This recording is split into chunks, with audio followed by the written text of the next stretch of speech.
Hi, it's John Cronshaw here with my author diary for the week ending September the 21st, 2025. Could definitely feel autumn is in the air. I've had a busy week. I have had launch stuff to deal with. What was it? The Ravenglass Throne, books 1 to 4 box set that is now out and in the world. So you can check that out. So that basically bundles together the first 4 novellas. It's the first complete arc, so it will also read like a very well-paced novel. You can get that on Amazon and paperback, and the audiobook is in production.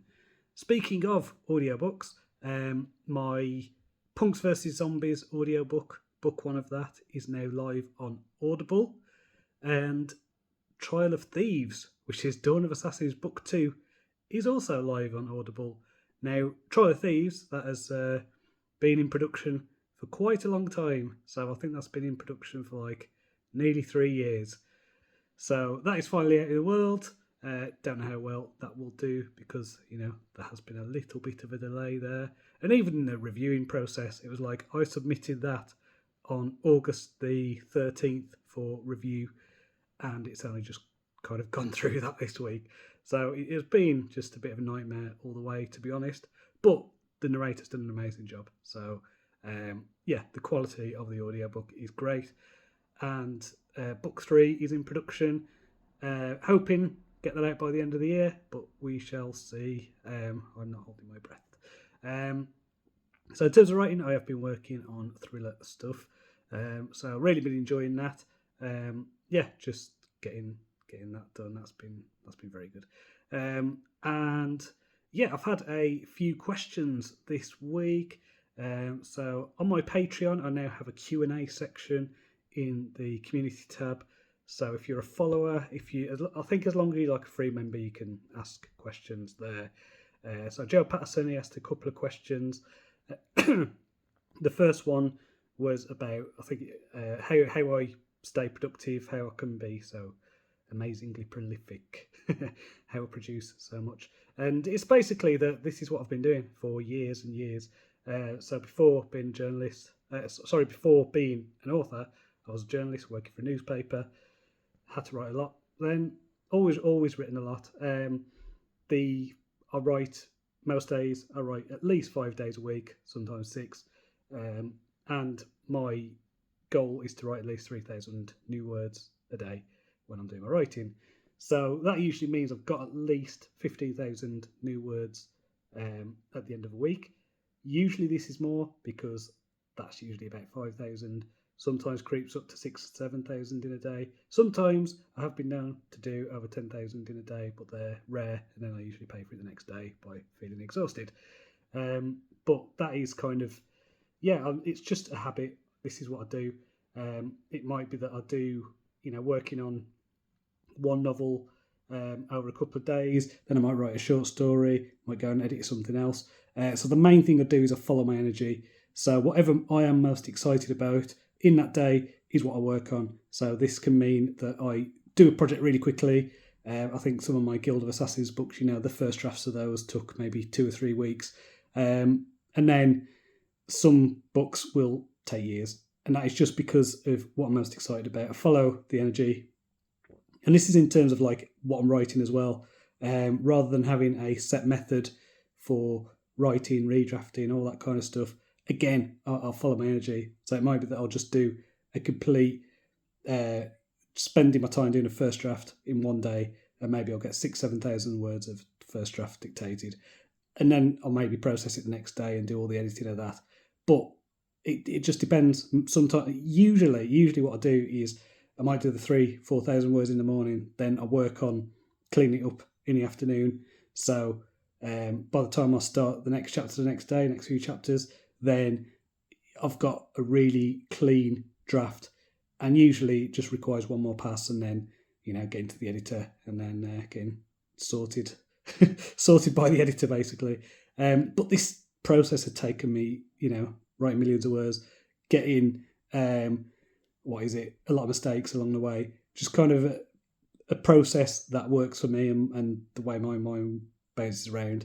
And I think that is I think I pay for it with consistency in terms of, I know there's some authors who can put out a book a month in the same series, in the same genre. Not me. It's like I am more productive overall because I am doing what excites me. I don't get the writer's block stuff. I don't get stuck because if I feel like I don't know where I'm going with the story, I'm onto something else. And I think I think you probably see this in terms of my releases. And there's also fitting around my wife, she's my editor.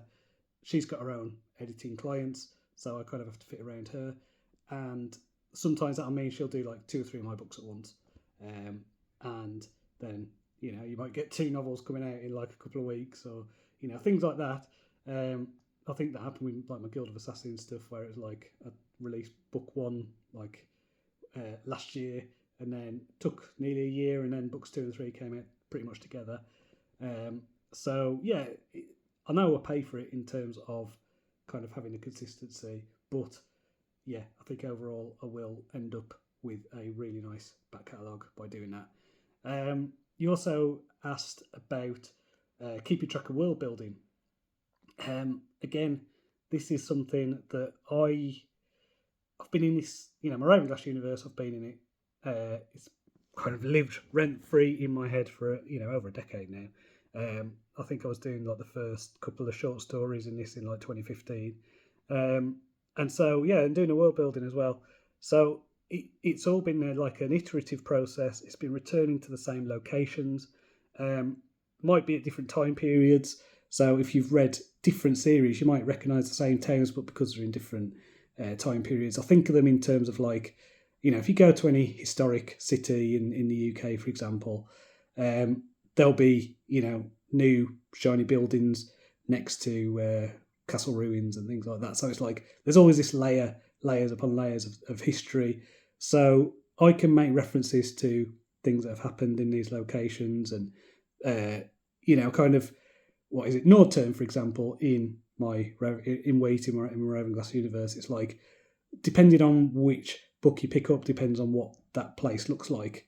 Like in the Ravenglass Legends series, that is literally just a town, village kind of settlement that he's carved into the mountain. And then in Ravenglass Chronicles, a few hundred years later, it's a thriving town, but still in that. And then as you go into like the later books, the Dawn of Assassin stuff, it's like that is basically the central hub of a larger city, which is kind of built around it. And so it's like it's the different historical periods, same locations, even things like name changes that you get for different reasons. I don't know if you heard that. That was my dog just suddenly jumping around. I don't know what that was. So yeah, and keeping track, I do a lot of things. Like my world building is all in my head. I think of it, I have to kind of picture the place, picture where it is. If I think of any of the locations in my book, I can picture it as if I'm there. And I know the streets, I know what it's like.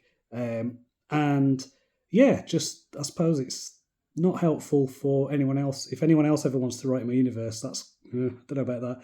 That might not work. But yeah, I think the last time I did a map was literally like when I started planning back in whatever it was, 2014, 2015.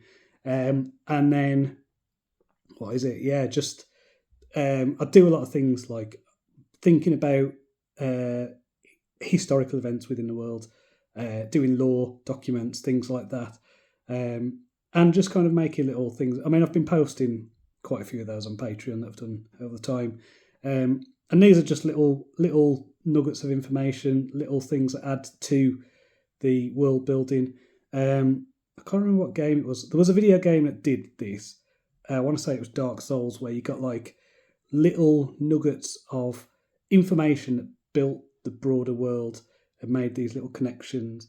And I also like doing this in an unreliable way. So some of the law documents will be skewed, will be biased, and sometimes will be wrong and will contradict on purpose stuff that's happening in the books, because that is what we see with real history. That is what we see in our world in real life. Is I mean, I've did a PhD in history of art, and a lot of the stuff that kind of informed what I was doing was from archives and digging around in books from 100 years ago, things like that, and they contradicted each other, and you got incomplete pictures, and you got little blind alleys and things like that, and little rabbit holes you followed that lead nowhere, and then something that would shine lights on other bits. So this is what I'm trying to do with my world, is kind of build this bigger picture, layers, adding layers with each series as well to the world building and the magic system and the lore and things like that. So each new series will add and build on and change, hopefully, the other series around it. And even though I write all the series as kind of standalone, self-contained things, they will inform. And of course, I've realised I am also telling a larger story about wits through the Ravenglass stuff. So yeah, it's quite it's quite complicated, and it's all in my head. So if I ever get like a brain injury or anything like that, then it'll go with me. So yeah, hopefully that won't happen. Yeah. So anyway, next week then I think I'll still be focused on this thriller stuff. Yeah. And what else? I think. Oh yeah, I've got the next Ravenglass Throne coming up first week of October. I think that's October 6th. So yeah, I will be focused on all those spinning plates. So until next time, cheerio.